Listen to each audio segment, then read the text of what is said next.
Vamos a continuar con la doctora Ana María Fernández. Buenas tardes a todos los participantes del Congreso Nacional Virtual de Cirugía de Mano. Es para mí un honor estar en este congreso.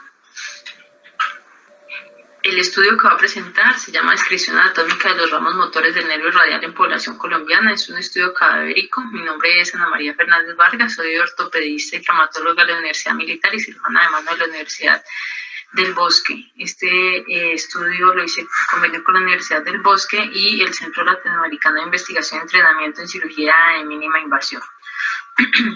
Vamos a desarrollar la charla siguiendo estos enlaces: introducción, objetivo, metodología, resultados y conclusiones. El nervio radial es un nervio mixto, sensitivo y motor del plexo braquial que funcionalmente es extensor y supinador de la extremidad superior. Nace del fascículo posterior llevando fibras de C5 hasta C8 y ocasionalmente de T1, pero es C7 quien aporta casi la totalidad de las fibras del nervio radial. Se origina en el 80% de los casos del fascículo posterior, pero puede hacerlo también directamente a las divisiones posteriores de los tres troncos. Desciende por la axila, después se introduce en la cara posterior del brazo, rodeando en espiral el húmero y luego pasa por el canal bicipital externo entre los músculos braquial y braquiorradial y su supinado largo, donde termina en sus dos ramas, una anterior denominada superficial o sensitiva y otra posterior denominada profunda motora. Esa rama motora finalmente da las inervaciones para los músculos extensores del antebrazo, de la muñeca y de los dedos, y finaliza en una rama sensitiva que es el interóseo posterior. El compromiso del nervio radial en cualquiera de sus localizaciones da una pérdida funcional importante para el paciente y por ende es importante que conozcamos de manera precisa su recorrido anatómico. Múltiples estudios anatómicos desde el siglo XVIII describen variaciones anatómicas del nervio radial y hay una gran variabilidad en la distribución y en las ramas del nervio radial, generando esto implicaciones clínicas en el diagnóstico y la toma de decisiones terapéuticas. Por ende, quisiéramos tener una medición más precisa del nervio radial para darle una aplicabilidad en transferencias nerviosas y neuroectomías hiperselectivas en estudios futuros. El objetivo fue localizar los orígenes y las inserciones de las ramas musculares del nervio radial en el miembro superior, teniendo como referente ciertos puntos externos específicos como la vea deltoidea, que la apreciamos en esta imagen, y una línea transepicondilar, adicionalmente del acromión, la apófisis estiloides del radio, el redondo mayor, la entrada y salida del nervio radial por la arcada de Frost y por la entrada y salida en el surco humeral. Es un estudio descriptivo, anatómico, morfológico de miembros superiores que se realizó en 20 extremidades de cadáveres adultos en el Centro Latinoamericano de Investigación y Entrenamiento durante un periodo de 7 meses en el 2019.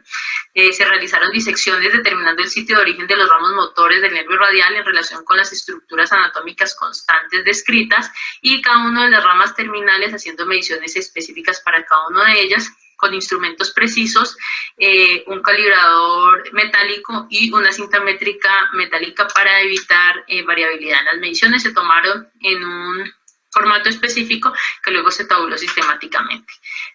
Los criterios de inclusión: cadáveres adultos de origen colombiano en buenas condiciones y exclusión aquellos que tuvieran en sus extremidades superiores cicatrices que evidenciaran quemaduras, procedimientos quirúrgicos o traumas o alguna patología evidente en la exploración. Los resultados fueron múltiples. Se realizaron mediciones considerando como un punto inicial el origen del nervio radial y la deltoidea, como se aprecia en esta imagen, y las mediciones a cada una de sus ramas para la cabeza larga, lateral y medial del tríceps. No voy a mencionar cada una de ellas, pues quedan en el artículo para uso de quien las requiera. Mediciones considerando el punto inicial y el borde inferior del músculo redondo mayor para cada una de las ramas de las cabezas del tríceps. En esta imagen podemos ver específicamente eso. Este es un reparo para el redondo mayor y los nervios seleccionados con las cintillas amarillas son aquellas ramas para la cabeza lateral, larga y medial del tríceps.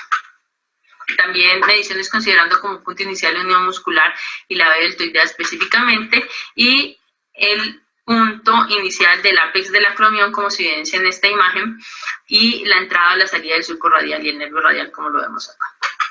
También mediciones considerando como punto inicial la línea transepicondilar que corresponde a esta línea en esta imagen y cada una de las inervaciones para el brachiorradialis, el extensor carpi radialis longus, carpi radialis brevis, la entrada y salida del nervio en la arcada de Frost. Específicamente definir si la rama para extensor carpi radialis venía del nervio radial profundo o común, o también del superficial. En esta imagen específicamente, este es el nervio radial dando sus inervaciones para el brachiorradialis, el extensor carpi radialis, acá de la misma rama común, el extensor carpi radialis brevis. Después se divide en rama profunda y superficial, y a partir de la rama profunda hay inervación que es esta pequeña para el supinado. Esta es una clara evidencia de cómo en un 10% se puede evidenciar que la inervación para el extensor carpi radialis corresponde al común y no al profundo, como es lo comúnmente encontrado. En esta imagen, por el contrario, evidenciamos el nervio común dando una rama para el brachiorradialis y extensor carpi radialis longus. Luego se divide aquí, como lo vemos, superficial y profundo. Y del profundo sale específicamente para el extensor carpi radialis brevis.